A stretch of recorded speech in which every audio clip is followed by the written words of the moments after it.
کیا بات ہے عرفان بھائی، ڈسٹرب لگ رہے ہیں؟ بس یار کیا بتاؤں، میرے ابو مجھ سے محبت نہیں کرتے. کیا مطلب؟ دیکھو نا، جب دیکھو ڈانٹتے رہتے ہیں. ابھی بھی گھر سب کے سامنے مجھے ڈانٹ دیا. ہر بات کے لیے منع کرتے رہتے ہیں، یہ نہ کرو وہ نہ کرو، یہاں نہیں جاؤ وہاں نہیں جاؤ. اتفاق سے میرے ابو بھی ایسے ہی ہیں. مجھے تو ایسا لگتا ہے دنیا کے سارے ابو ایک جیسے ہوتے ہیں. صحیح کہہ رہے ہیں آپ. نہ کہیں گھومنے لے کر جاتے ہیں اور نہ ہی کوئی میری فرمائش پوری کرتے ہیں. صرف سنڈے کے سنڈے دیکھنے کو ملتے ہیں، ورنہ صبح جاتے ہیں اور رات کو ہمارے سونے کے بعد آتے ہیں. دوسرے بچوں کے پاپا انہیں مہنگے مہنگے کھلونے اور چیزیں دلاتے ہیں. میرے ابو تو بس مجھے امید ہی دیتے رہتے ہیں. جی ہاں، آپ نے بالکل صحیح کہا. دنیا کے سارے ابو ایک جیسے ہی ہوتے ہیں.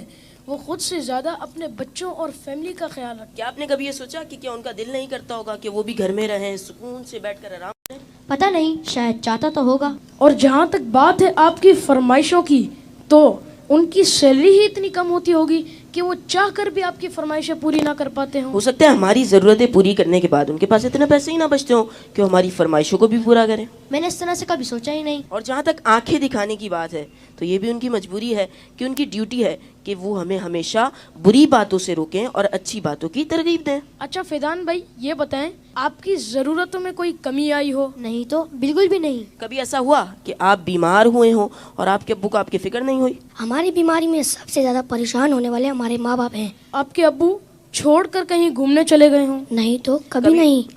کبھی ایسا ہوا کہ آپ کے ابو نے خود تو کچھ اچھا کھایا اور آپ کو نہ دیا ہو؟ کبھی نہیں. اگر کوئی اچھی ڈش کم ہوتی ہے تو وہ ہمیں دے دیتے ہیں اور کہتے ہیں تم کھا لو، میرا دل نہیں چاہ رہا. اگر یہ پیار نہیں ہے، محبت نہیں ہے، تو پھر کیا ہے؟ ماں اور باپ دونوں ہی محبت کرتے ہیں، لیکن ماں کی محبت نظر آ جاتی ہے اور باپ کی محبت کو محسوس کرنا پڑتا ہے. میں کتنا غلط سوچ رہا تھا اپنے ابو کے بارے میں. لو یو ابو. Love you very much. باپ ہی ہوتا ہے. باپ ایک سایہ دار درخت ہوتا ہے. آج ان بچوں کی باتوں نے مجھے اپنے والد بھی یاد دلا دی ہے. واقعی اچھے کھانے انہوں نے ہمیں ہی کھلائے، اچھی چیزیں انہوں نے ہمیں ہی عطا کی. اور وہ بچے جن کے والدین ان کی فرمائشیں پوری نہیں کرتے نا، انہیں یہ سوچنا چاہیے. صرف میں بچوں سے بات نہیں کروں گا، گھر کے اور بھی افراد ہیں، زوجہ بھی ہے، بیٹی بھی ہے. وہ کہتی ہے ابو آپ ہمارے لیے کچھ لاتے نہیں ہیں. بیوی کہتی شوہر سے آپ کچھ لاتے نہیں. اس بیچارے سے تو پوچھو اس کی مجبوری کیا ہے. صبح سے گھر سے نکلتا ہے، چاہے سردی ہو چاہے گرمی ہو.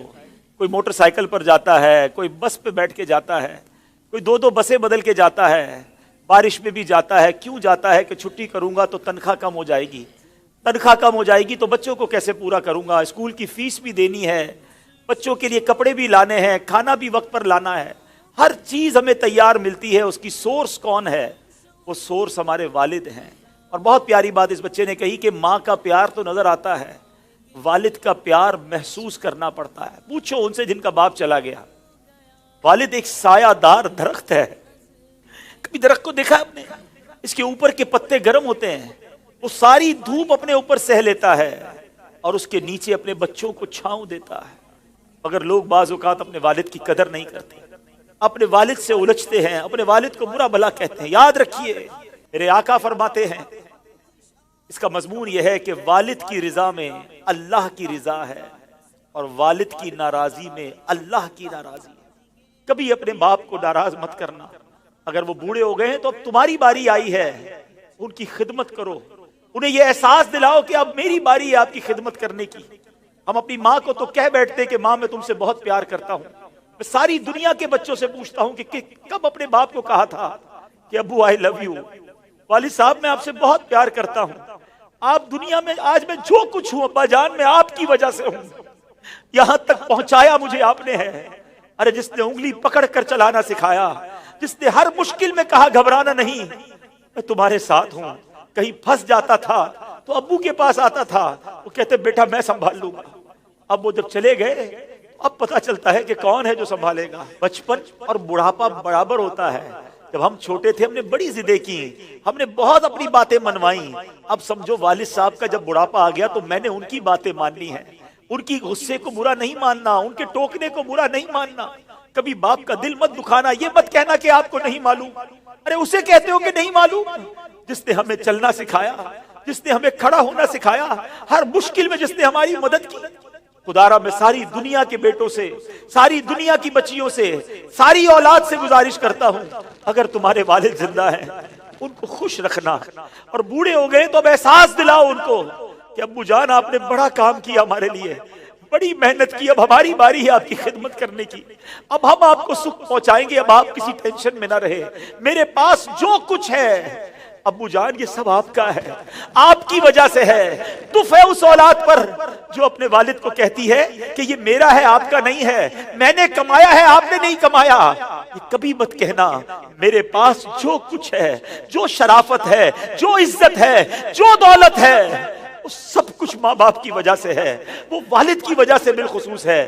اپنے والد کو بڑھاپے میں خوشی دینا، اور جن کے ماں باپ چلے گئے اب ان کے لیے خوب ایصال ثواب کرے، ان کی قبر پر جایا کرے، وہاں دعائیں کیا کرے، بڑی پیاری دعا ہے۔ آؤ آخر میں مل کر ہاتھ اٹھائیے، اپنے ماں باپ کے لیے جو قرآنی دعا ہے وہ کرتے ہیں۔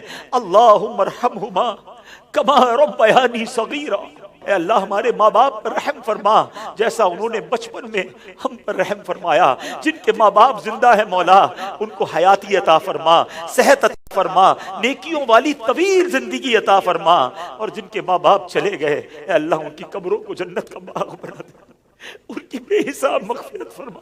تیرے دربار میں ہم دعا کرتے ہیں، انہوں نے ہم پر بڑی مہربانیاں کی ہیں، تو ہمارے ماں باپ پر مہربانی فرما، آمین بجاہ النبی الامین صلی اللہ تعالی علیہ وسلم۔ میں ان بچوں کا شکریہ ادا کرتا ہوں، امید ہے کہ آج آپ کے اس سیگمنٹ کی وجہ سے کئی بیٹے اپنے ماں باپ بالخصوص والد کے قریب ہو جائیں گے۔ اگر کسی نے باپ کا دل دکھایا ہے آج ہی جا کے معافی مانگ لو، ان کے پیر پکڑ لو، کیونکہ والد راضی تو رب راضی، والد ناراض تو رب ناراض۔ جنت میں مصطفیٰ کے صحابہ جہاں رہے، یا رب میری دعا ہے میرے بابا وہاں